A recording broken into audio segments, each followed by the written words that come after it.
તમારા દીકરાઓને સારા બનાવવા હોય તો દીકરામાં જે ખામીઓ છે એ ખામીઓ પણ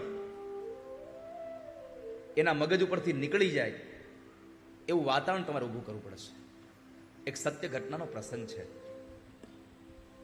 અમેરિકાના ટેનેસીમાં, કદાચ હું નામ આપીશ પછી તમને ઘણા બધા આમાંથી જેટલા ભણ્યા છે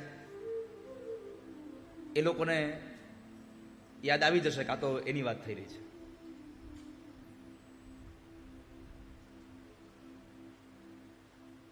અમેરિકાના ટેનેસીમાં બહુ આછું એક જંગલ હતું ને જંગલમાં ઝૂંપડપટ્ટીમાં એક ગરીબ પરિવારમાં એક દીકરીનો જન્મ થાય છે.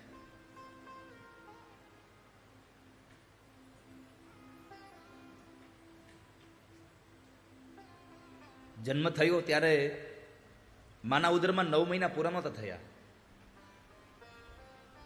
એટલે શારીરિક રીતે ખૂબ નબળી એવી આ દીકરીનો જન્મ થયો. ખોડ ખાપણ વાળી હતી. ત્યાંના લોકોને, પરિવારના લોકોને એક દહેશત હતી કે આ દીકરી જીવશે કે નહીં એની ખબર નથી. દીકરી જ્યારે 4 વર્ષની થઈ ત્યારે એને ન્યુમોનિયા થઈ ગયો. સત્ય ઘટનાનો પ્રસંગ છે વાલા ભક્તજનો. એક માં જો એને એપ્રિશિએટ કરે અને પોતાનું મન મક્કમ કરે તો સંસારમાં શું ન થાય. 5 વર્ષનો ધ્રુવ ભગવાનને મેળવવા જાય અને ભગવાન મળે, આપણને વિચાર આવે આવું થાય ખરું? પણ સાંભળજો, આ હજી કલિકાલનો પ્રસંગ છે. ધ્રુવ અને બધા થયા એને તો બહુ વર્ષો વીતી ગયા, યુગો વયા ગયા, પણ આ કલિકાલનો પ્રસંગ છે.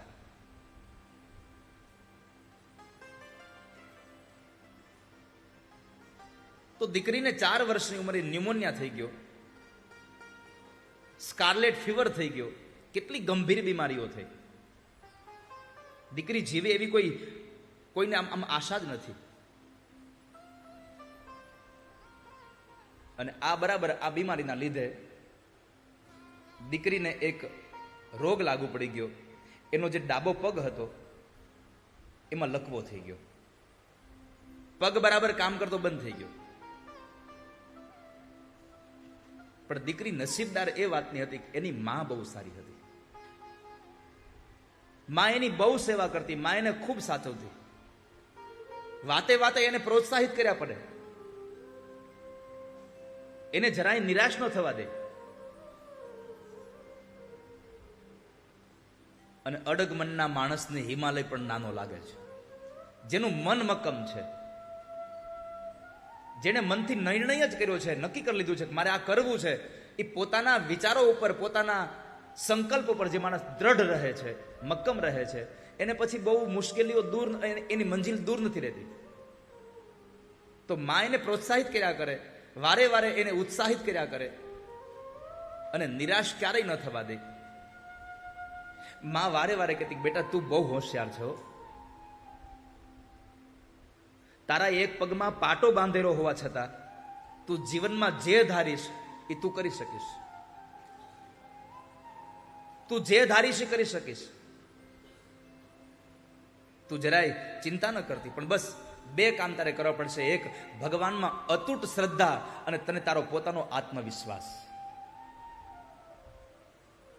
મને મેહુલભાઈ કહેતા હતા જ્યારે મને ઉતારે મળવા આવ્યા ત્યારે, કે આજે તમે જે વેદાંશી આપણને નૃત્યમાં ભગવાન કૃષ્ણના એ બાળપણની ઝાંખી કરાવી,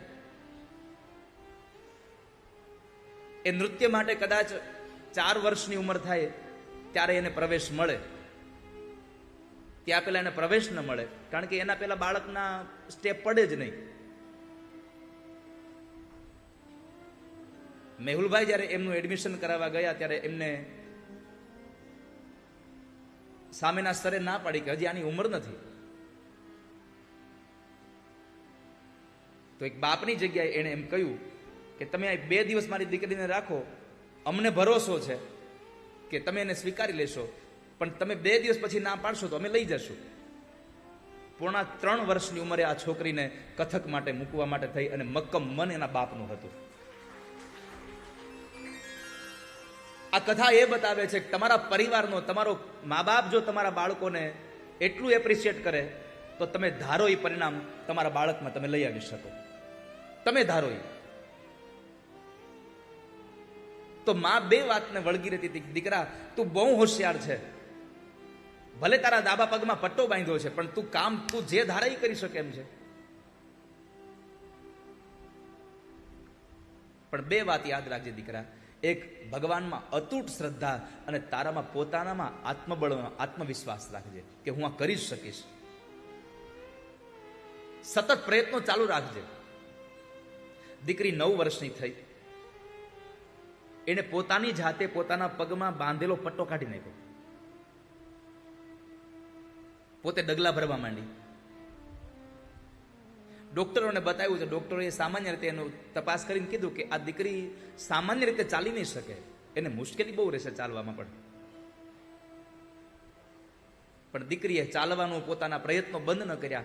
4 વર્ષમાં એ જે દીકરીને લકવા થઈ ગયો હતો એ દીકરી તાલબદ્ધ ચાલવા માંડી. 4 વર્ષની મહેનત પછી એ દીકરી ચાલવા લાગી. ડોક્ટરો વિચાર કરે છે, તબીબો વિચાર કરે છે કે આ શું થયું, આવું તો શક્ય જ નથી. આમાં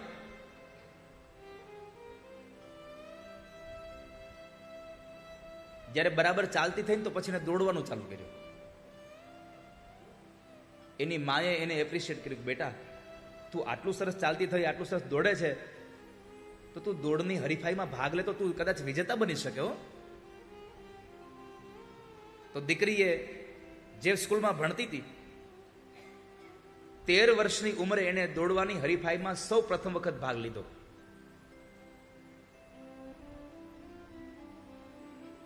રેસના પટ્ટા ઉપર ચાલી ખરી, પણ સૌથી છેલ્લો નંબર આવ્યો. પણ એને દોડવાનું બંધ ન કર્યું, હરીફાઈમાં ભાગ લેવાનું બંધ ન કર્યું. જેટલી પણ એ હરીફાઈમાં ભાગ લે સૌથી છેલ્લે આવે, સૌથી છેલ્લે આવે. એના શિક્ષકોએ કીધું કે હવે તું આમાં છેલ્લે જ આવે છે, એટલે તું દોડી શકવાની છે નહીં, તો તું હવે હરીફાઈમાં ભાગ લેવાનું બંધ કરી દે. છતાં પણ એને ભાગ લેવાનું બંધ ન કર્યું. પોતે મક્કમ રહી. એક હરીફાઈમાં છેલ્લેથી બીજા ક્રમે આવી. તમારું મનોબળ ન તૂટે તો તમે શું કરી શકો? એક માં સારી હોય, એક બાપ સારો હોય અને એ તમને પુશઅપ કર્યા કરે તો તમે ક્યાં પહોંચો, એની આ સત્ય ઘટનાનો પ્રસંગ છે. સુનીતિએ પોતાના બાળકને કીધું કે બેટા ભગવાનને ભજવા કીધું છે, જંગલમાં જવાનું કીધું છે, ભગવાન મળે.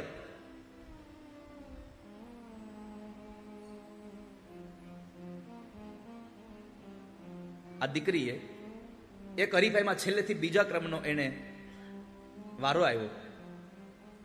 પોતાના પ્રયત્નો વિશે પોતાનો આત્મવિશ્વાસ વધી ગયો કે હું છેલ્લે આવતી હતી, 1 નંબર આગળ આવી. હવે એક સમય એવો આવી ગયો લાંબા સમય પછી કે પોતે દોડવાની હરીફાઈમાં પોતે વિજેતા બની.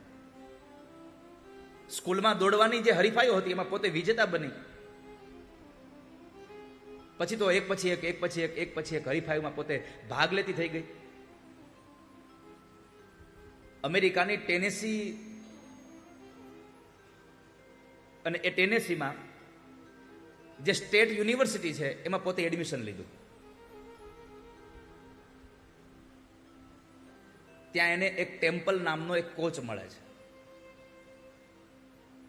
ટેમ્પલે આ સ્ત્રીને ક્યારેય પણ કોઈનાથી આપણે ગભરાઈ ન જવું અને પોતાનો આત્મવિશ્વાસ, પોતાનો જુસ્સો અડગ રાખવો, એવું અદ્ભુત એક ઉદાહરણ પૂરું પાડ્યું. જે પ્રમાણે પોતાનો કોચ કે એ પ્રમાણે પોતે મહેનત કરીને એ પોતાનું રિઝલ્ટ લઈ આવે. આમ કરતા કરતા કરતા કરતા ઉચ્ચ પ્રકારની કેળવણીને લઈ અને આ દીકરી વિશ્વ ઓલિમ્પિકમાં ભાગ લેતી થઈ ગઈ. અને એમાં એક વખતના સમયે વિશ્વની સૌથી ઝડપી દોડ વિરાંગના જર્મન કન્યા જુટ્ટા હેઇનનો એને સામનો કરવાનો વારો આવ્યો. તમે યુટ્યુબમાં કે તમે ગૂગલમાં નાખશો જુટ્ટા હેઇન અને તમને બતાવશે. એની હારે એને રેસ કરવાનો, એની હારે હરીફાઈ કરવાનો વારો આવ્યો આ દીકરીને, જે પગે અપંગ હતી. હવે વિશ્વની આખા વિશ્વની સૌથી ઝડપી દોડનાર વ્યક્તિ છે, એની હારે એને દોડવાનું. એટલે બધા લોકો કહેતા કે આનું તો શું આવે એની હારે. અને જ્યારે એ રેસમાં દોડે છે, વાલા ભક્તજનો, એ દોડતા દોડતા કહેવાય છે કે 100 મીટરની દોડમાં એમણે પ્રથમ સ્થાન મેળવ્યું, સુવર્ણચંદ્રક મળ્યો.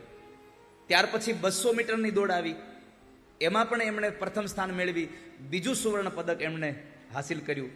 અને છેલ્લે 400 મીટરની જ્યારે શૃંખલા દોડવાનો વારો આવ્યો, સાચી દોડ જ્યારે 400 મીટરની મોટી દોડ આવી અને એમાં જુટા હેમન સાથે એનો સામનો થયો.